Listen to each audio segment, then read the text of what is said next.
Assalamualaikum Ustadz, mau tanya, kalau misalnya kita sering mimpiin habaib yang masih ada ataupun yang sudah wafat, itu artinya apa ya Ustadz? Orang bermimpi ahlul bait atau bermimpi para ulama itu berarti menunjukkan ada mahabbah. Berarti yang bersangkutan ini cinta kepada yang diimpikan itu, dan itu pertanda baik.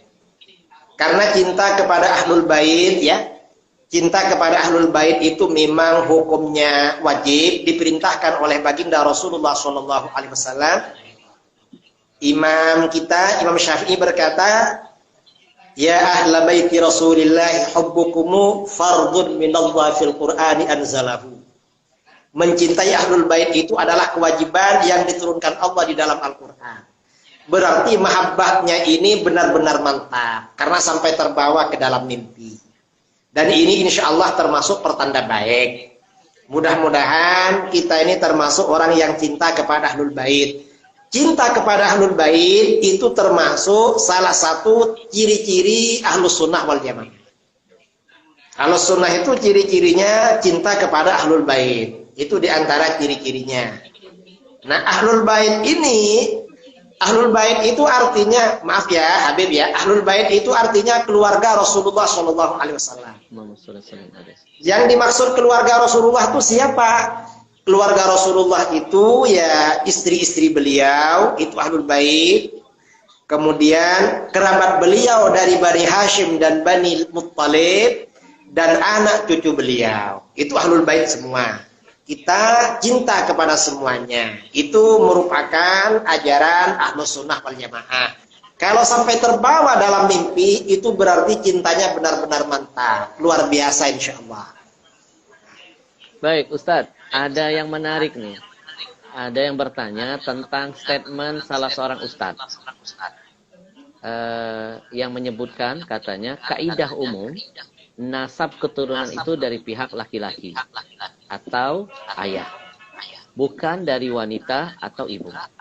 3 putra Nabi Shallallahu Alaihi Wasallam, Qasim, Abdullah, dan Ibrahim, diwafatkan Allah ketika balita. Jadi sudah tidak ada lagi keturunan Nabi Shallallahu Alaihi Wasallam. Yang ada sekarang adalah keturunan Hasan dan Husain cucu Nabi, yang nasabnya ke Ali bin Abi Thalib, bukan kepada Rasulullah. Ini statement yang diungkap oleh salah seorang ustadz. Gimana menurut antum?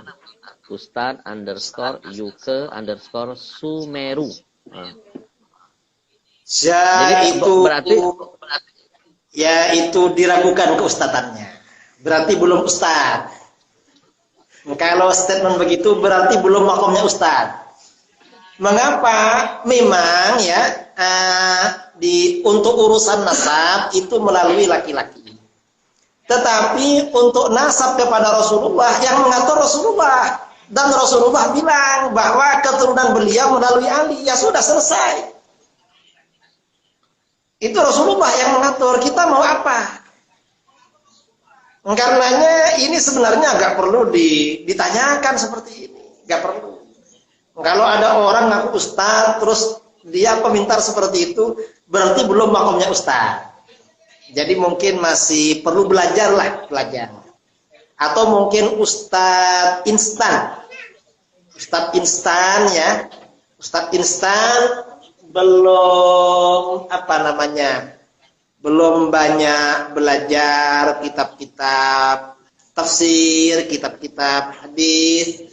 Karena memang ya di dalam kitab-kitab hadis ya diterangkan dalam kitab tafsir ya, ketika menafsirkan surah Al-Ahzab itu juga ada keterangan seperti itu. Di kitab-kitab sirah, di kitab-kitab hadis juga ada keterangan seperti itu. Jadi keturunan Hasan dan Husain, Sayyidina Hasan dan Sayyidina Husain ke bawah itu termasuk ahlul bait. Dan memang ahlul bait Rasulullah yang melalui Sayyidina Ali memang. Itu Rasulullah yang mengatur. Jadi ini sudah selesai sebenarnya. Berarti mungkin juga karena ada kedengkian dalam hatinya. atau kehasutan. Bisa nggak orang yang begini termasuk kategori yang menganggap bahwa Nabi itu abtar? Nggak ada keturunan.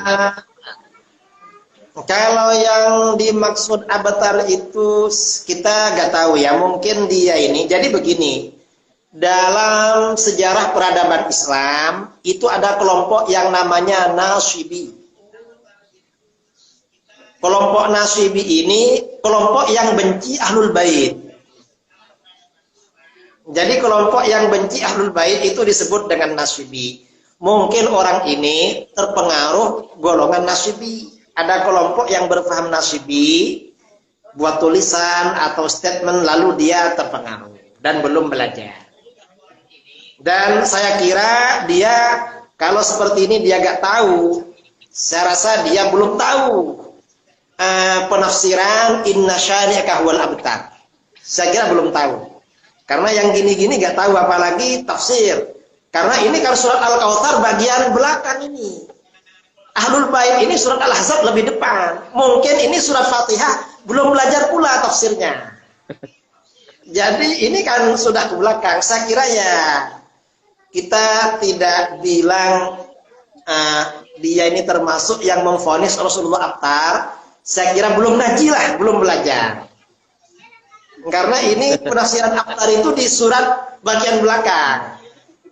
Yang Ahlul Bait itu agak ke depan. Mungkin surat Fatihah belum tahu juga penafsirannya. Karena dia nggak tahu. Iya. Terus apa hukumnya kalau dia sampai mengatakan bahwa tidak ada lagi keturunan Nabi, sudah tidak ada lagi? Ya, dia hukumnya haram, dosa besar dia itu. Gak boleh seperti itu. Karena dia bukan ahli ilmu tapi berfatwa. Orang yang bukan ahli ilmu lalu berfatwa, itu dosanya lebih besar daripada berzina dan mencuri. Kata Imam Ghazali dalam Ihya Ulumuddin, orang awam itu seandainya berzina atau mencuri, itu lebih bagus daripada dia berfatwa. Ya, termasuk ustadz yang statement tadi itu.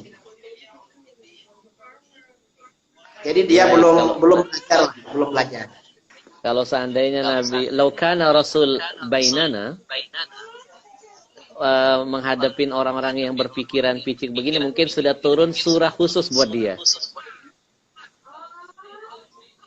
Ya, sama seperti surat yang diturunkan buat orang yang menghina Nabi. Allah itu sangat menjaga betul perasaan Nabi SAW. Ya, itu surat Al-Abtar itu orang Quraisy ya, ada orang musyrik dari Quraisy yang bilang begitu. Akhirnya turun surat itu.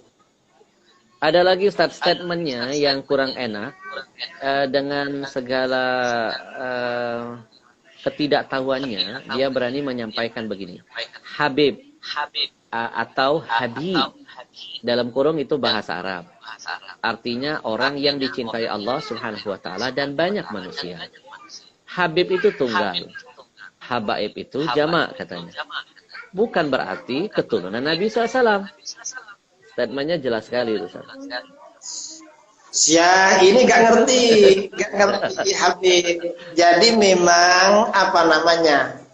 Seperti disebutkan oleh Sayyid Muhammad Murtadha Az-Zabidi dalam Tajul Arus min Jawahiril Qamus, istilah Habib ini awal mula kan digunakan untuk keturunannya Sayyid Abdullah Al-Idrus. Jadi golongan Ahlul Bait dari Hadarimah, dari Hadramut. Jadi anak cucu beliau kemudian dipanggil Habib. Habib itu ya Ahlul Bait dari keturunan beliau. Memang di daerah-daerah lain itu tidak dipakai. Kalau di daerah Maroko di Mesir, keturunan Sayyidina Hasan dipanggil Syarif. Kalau dari jalur Sayyidina Husain dipanggil Sayyid. Itu dalam kitab-kitab. Nah, sejak kira-kira abad ke-10 Hijriah di Yaman, untuk keturunan Sayyid Al-Idrus itu dipanggil Habib. Dan ini istilah. Dan istilah Habib itu artinya dicintai. Mengapa dicintai? Ya karena memang para habaib yang dari Yaman dulu itu Selain mereka memang ahli ilmu, mereka juga orang yang bersih, orang-orang sufi, orang cinta pada mereka. Akhirnya mereka dipanggil Habib. Dan sampai sekarang anak cucunya juga dipanggil Habib juga. Ini istilah sebenarnya. Coba dibaca di kitab Tajul Arus, itu yang siapa yang pertama kali dipanggil Habib. Ada dijelaskan itu. Kira-kira sejak abad ke-10 Hijriah itu. Dan mungkin Habibana lebih tahu masalah ini. Baik. Jadi dia nggak ngerti istilah saja Habibana. Iya. Nggak ngerti. Betul. Jadi istilah itu jangan dikarang, tapi dipelajari itu bagaimana ceritanya gitu. Iya, artinya harus komprehensif, tidak hanya berani menyampaikan istilah satu arah, tapi tidak menjelaskan seperti tadi, kan berbeda. Malaysia Sayyid, Malaysia itu terkenal as-Sayyid. Kalau Ya, ada Khan, ada di negara mana itu dipanggil Khan ya? di India ya, India Pakistan. Ya. Pakistan. Jadi kalau di masa-masa klasik itu, kalau keturunan Sayyidina Hasan dipanggil Syarif atau Ashraf. Kalau Sayyidina Husain dipanggil Sayyid. Kemudian sejak kira-kira abad ke-10 ada istilah Habib di kalangan Alawiyin, Hadramaut. Itu perkembangan istilah itu, dan itu biasa dalam peradaban manusia, seperti itu biasa. Jadi nggak perlu ditimbulkan persoalan. Kita ini ya perlu tahu lah sejarahnya bagaimana. Lalu dibuat statement ya untuk apa namanya, untuk menyampaikan ketidaksukaan. Nah itu justru itu tidak bagus itu. Betul. Dari statement bisa disimpulkan ada narasi kedengkian, kehasutan dan kebencian. Betul. Ya, dan ini mungkin pelajaran buat kita untuk selalu menjaga hati. Kalau kita nggak bisa mencintai, jangan kita membenci.